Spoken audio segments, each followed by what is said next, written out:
열왕기하 25장 27절로 30절 말씀이에요. 열왕기하 25장 27절부터 30절 말씀.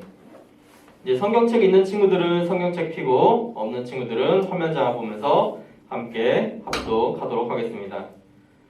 열왕기하 25장 27절부터 30절까지의 말씀.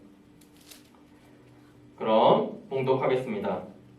유다의 왕 여호야긴이 사로잡혀간 지 37년 곧 바벨론 왕 에월브로닥이 즉위한 원년 12월 그달 27일에 유다의 왕 여호야긴을 옥에서 내놓아 그 머리를 들게 하고 그에게 좋게 말하고 그의 지위를 바벨론에 그와 함께 있는 모든 왕의 지위보다 높이고 그 죄수의 의복을 벗게 하고 그의 일평생에 항상 왕의 앞에서 양식을 먹게 하였고 그가 쓸 것은 날마다 왕에게서 받는 양이 있어서 종신토록 끊이지 아니하였더라.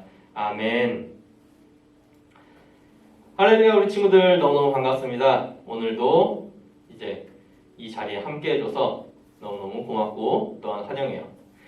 오늘 이 자리에 나온 새로 이 자리에 나온 친구도 있고 기존에 나왔었는데 오늘은 나오지 못한 친구들도 있는데 다음 주에는 더 건강한 모습으로 나와봤으면 좋겠어요.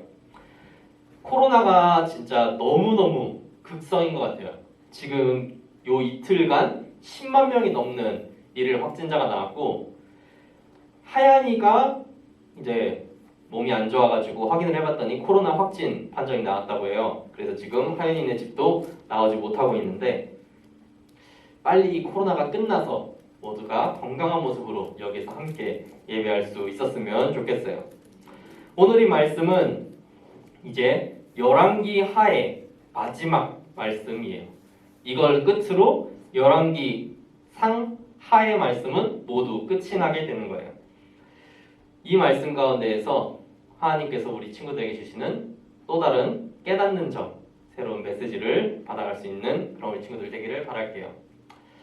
지난 시간 지난주에 북이스라엘의 멸망에 대한 이야기를 했었어요. 그리고 이번 주에 이야기하는 이야기는 남유다의 멸망에 대한 이야기예요. 북이스라엘이 기원전 722년에 멸망하고 그로부터 대략 150년 가까이가 흐른 뒤 기원전 588년 끝내 남유다마저 바벨론에 의해 멸망하게 되었어요. 유대인들은 바벨론의 포로로 그들에게 끌려가 종살이하게 되었고 그런 현실 가운데 많은 사람들이 절망하게 되었어요. 하지만 그 가운데에서도 하나님의 선지자는 희망의 말씀, 회복의 말씀을 주었고 그들의 왕 역시 오늘 말씀에서와 같이 포로의 신분에서 올려져서 왕 앞에서 죽는 그 순간까지 귀빈으로 대접을 받게 되었어요.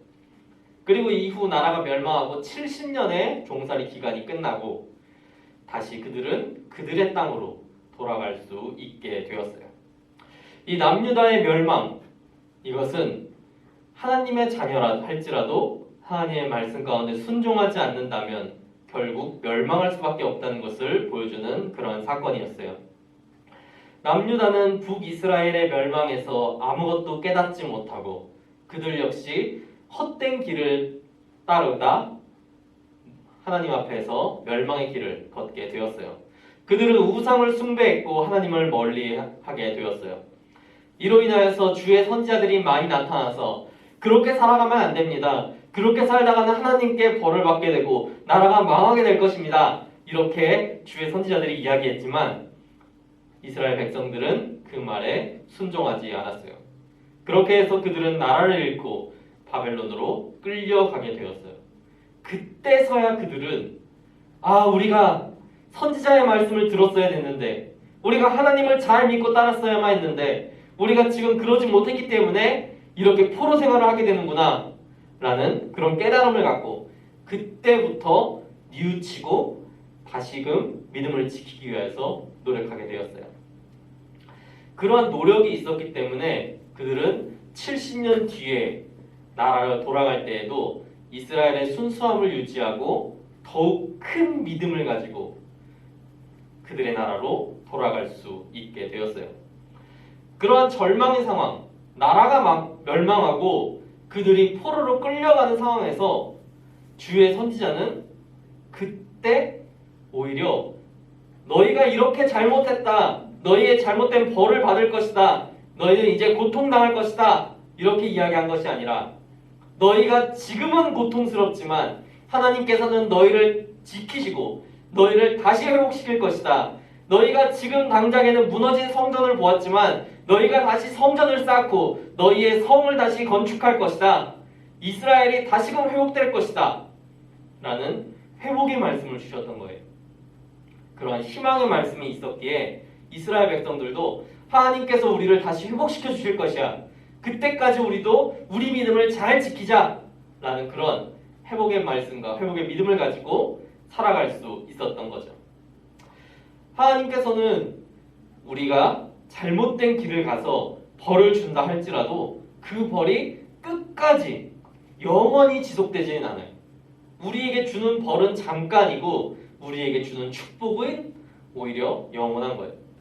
우리 친구들도 부모님한테 잘못해서 혼나본 적도 있을 거고 매를 맞았던 적도 있을 거예요. 요즘은 매를 잘 안 때리는 부모님들이 많은데 전도사님 때만 해도 잘못하면은 벌도 받고 매도 맞고 그랬어요. 근데 저 부모님이 우리를 미워해서 때리는 걸까요? 우리를 미워해가지고 벌을 주고 그러는 걸까요? 그렇지 않다는 걸 우리 친구들도 알 거예요. 부모님이 우리가 잘못했을 때 화를 내고 뭐 벌을 주고 하는 것은 그런 행동을 다시 하지 않게 하기 위해서, 우리를 사랑하기 때문에 잘못된 길로 가는 것을 막기 위해서 우리에게 화를 내고 혼을 내는 거예요. 하나님의 징벌 역시 마찬가지예요. 하나님께서는 우리 모든 백성들을 너무나 사랑하지만 그들이 우상을 따라하고 하나님을 멀리하는 그런 죄를 지을 때에는 너희가 다시 내게로 돌아와야 된다. 너희가 이런 길을 가면 안 된다. 라는 것을 이야기하기 위해서 회초리를 드는 거예요. 그렇기 때문에 우리에게 회초리를 들지만 그래도 우리가 아파하는 모습을 보이면은 다시 우리를 사랑하는 마음으로 우리를 품으시고 우리의 다친 상처들을 다시 치유해 주시는 분이 하나님인 거죠. 그러니까 우리는 지금 당장 잠깐의 힘듦이 있을 수 있어요. 하지만 그거 가지고 하나님 우리를 버리셨나요? 이제 하나님께서 나를 영원히 버리신 건가요? 그렇게 절망할 필요가 없는 거죠. 이 순간 잠깐의 힘듦은 있을 수 있지만 하나님께서는 다시 우리를 건지실 것이고 우리에게 새로운 희망을 허락해 줄 거예요. 오늘 본문 말씀 가운데에서는 유다의 왕이 다시 높임을 받아서 바벨론 왕의 귀빈으로 대접받는 모습을 보여주게 돼요. 그가 포로로 끌려간 지 37년째 되는 해라고 그렇게 성경에는 기록되어 있어요. 그런 것처럼 고통의 기간이 지나고 나면 하나님께서는 다시금 그를 회복시키신다는 것, 이것을 왕을 통하여서 보여준 거예요. 왕이 이렇게 회복된 것을 보아라. 왕이 다시금 이렇게 감옥에 있던 죄수의 신분에서 왕의 귀빈이 된 이 모습을 보아라. 너희들도 이렇게 될 것이다. 너희도 다시금 회복될 것이다. 지금 너희가 종이지만, 너희가 지금 노예 생활을 하고 있지만 다시금 너희를 회복시킬 것이다. 그렇게 하나님은 이야기하고 있는 거죠. 그리고 마침내 70년의 포로 생활이 끝나고 그들은 다시 예루살렘으로, 이스라엘 땅으로 돌아갈 수 있게 되었어요. 그때 그들은 더 이상 노예가 아니었고 자유인의 신분으로 성전 건축을 위한 물품들을 가지고 예루살렘으로 돌아갔던 것, 그러한 회복이 있었던 것을 우리 친구들은 늘 기억했으면 좋겠어요. 하나님께서는 우리에게 벌을 주시는 분이시지만, 우리가 잘못된 길을 갈 때 벌하시지만 그와 동시에 희망을 남겨주시는 분이에요. 이 세상에서 살다 보면은 정말 아무것도 한 치 앞도 보이지 않는 어둠에 갇혀 있는 것과 같은 그런 절망 가운데 빠지는 일들이 있을 수가 있어요. 살아가다 보면 이제 정말 다 틀렸어. 이젠 다 끝이야. 라는 그런 너무나 어려운 상황들, 그런 가운데 우리 친구들이 놓이게 될 수가 있어요. 하지만 그 가운데에서도 하나님은 한 줄기 희망을 준비하고 계세요. 그걸 우리 친구들이 붙들고 있으면 하나님께서는 그 희망의 끈으로 우리 친구들을 절망의 늪에서 구원해 줄 거예요. 그리고 지금 당장은 무너져 있고 상처투성일지 몰라도 하나님께서 품으시면 다시금 회복시켜 준다는 그 사실을 믿는 우리 친구들 되기를 바랄게요. 지금 당장 우리 친구들은 이 말을 이해하기가 조금 어려울 수도 있어요. 왜냐하면 우리 친구들의 삶 가운데에서 그 정도의 어려움, 그 정도의 절망이 우리 친구들의 삶에 있을 수 있는가? 사실 좀 어렵다고 전도사님은 생각을 해요. 아직 우리 친구들이 나이가 있다고 하더라도 많아도 고등학생이니까. 하지만 이제 우리 친구들이 살아가다 보면 힘든 일, 절망의 순간이 찾아올지도 몰라요. 하지만 그때 이 말씀을 기억하고 하나님께서 나에게 희망을 준다고 하셨지. 하나님께서 힘든 순간에도 나를 구원해 준다고 하셨지. 그 사실을 기억하고 언제나 믿음 가지고 희망으로 살아가는 그런 우리 친구들 되기를 바랄게요. 우리 오늘 들은 말씀 생각하면서 잠시 기도하는 시간 갖도록 하겠습니다.